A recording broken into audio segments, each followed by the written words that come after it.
আসসালামু আলাইকুম বন্ধুরা, কেমন আছেন সবাই? আশা করি সবাই ভালো আছেন।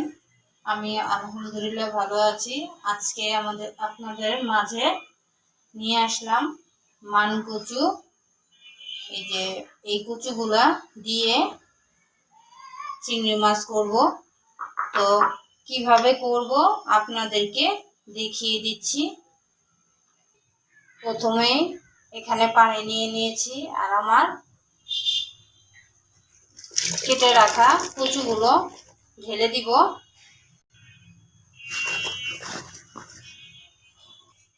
এখন আমি কাটা করা কচুগুলা সিদ্ধ বসিয়ে দিয়েছি, ঢেকে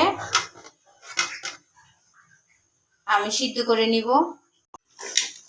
এখানে কচুটা সিদ্ধ হয়ে গেছে ভালো মতো। আমি এখন ভালো করে পানিটা ঝরিয়ে নিব। ভালো করে পানিটা ঝরিয়ে রেখেছিলাম, ব্লেন্ড করব, তাহলে পাটায় বেটে নিতে পারবেন। তো আমার সময় স্বল্পতার কারণে আমি ব্লেন্ডারে করে নিচ্ছি। আমি এখন এই জারের মধ্যে দিয়ে দিব কচুগুলা। তো মিহি করে কচুটা পেস্ট করতে হবে ব্লেন্ডারে। তো দিয়ে দিলাম, এখন আমি ব্লেন্ড করে দেখাচ্ছি। এই যে আমি ব্লেন্ড করে নিয়েছি।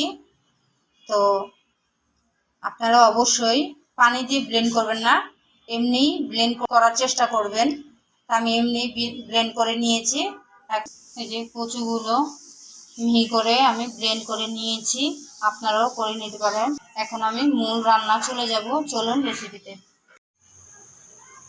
একটা প্যান বসিয়ে দিয়েছি, পরিমাণ মতো তেল দিয়ে দিব।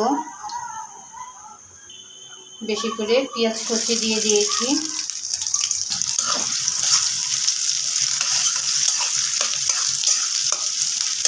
পেঁয়াজটা আমি হালকা বাদামি কালার করে নেব।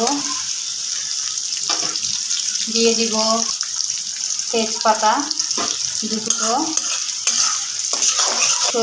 এই কচু চিংড়ি রেসিপিটা আপনাদের ভালো লাগবে, অবশ্যই বাসায় করে আপনারা নিজেরা খাবেন। আর আমার কমেন্টে এসে ভালো একটা সুন্দর কমেন্ট করে যাবেন যে কেমন হলো। পেঁয়াজটা বাদামি কালার হয়ে আসছে, এখানে আমি দিয়ে দিব চিংড়ি মাছ। চিংড়ি মাছ এর উপরে আমি একটু ভেজে নিব। এখানে পেঁয়াজ আর চিংড়ি মাছটা ভাজা ভালো মতন হয়ে গেছে। এখন সব উপকরণ একে একে সব দিয়ে দিব।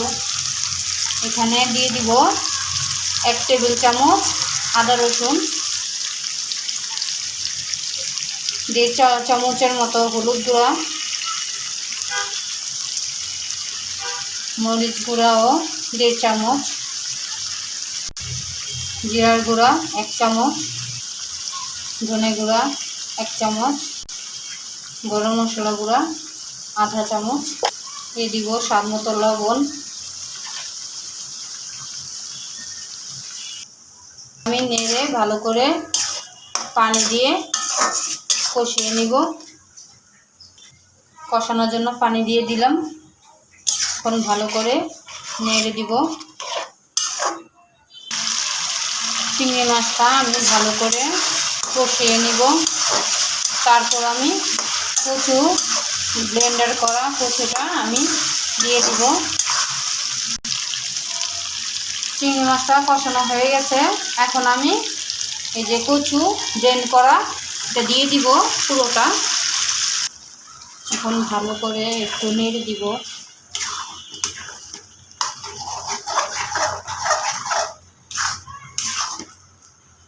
তার আগেই দিয়ে দিব রসুন থেতো করা,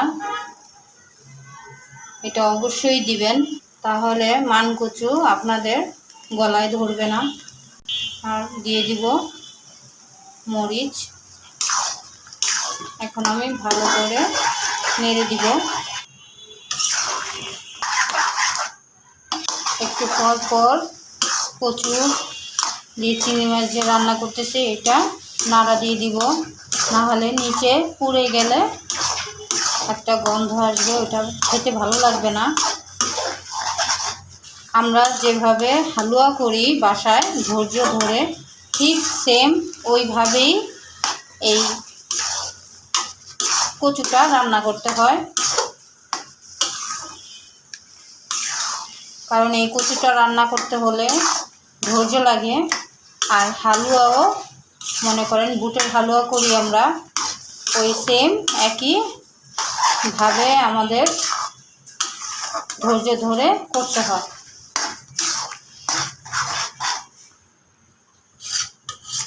আর এই কচু দিয়ে চিংড়ি মাছ যে করতেছি, এটা অনেকই টেস্টি, ভালো লাগে খেতে। তো যে জিনিসে কষ্ট বেশি ওই জিনিস খেতেও ভারী মজা। তো ঘরে সবাই অবশ্যই অবশ্যই তৈরি করবেন। আর মাঝে মাঝে এই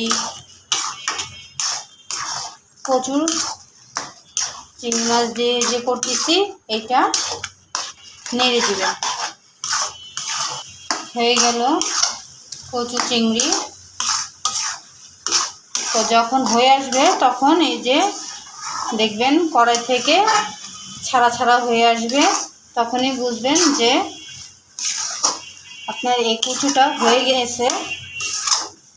তো এখন আমি নামিয়ে পরিবেশন করে দেখাচ্ছি। যে হয়ে গেল কচু চিংড়ি। তো আপনারা অবশ্যই বাসায় ট্রাই করবেন। আর আমার মনে হয় এই কচু চিংড়ি দিয়েই মনে হয় 1 প্লেট গরম ভাত খাওয়া হয়ে যাবে।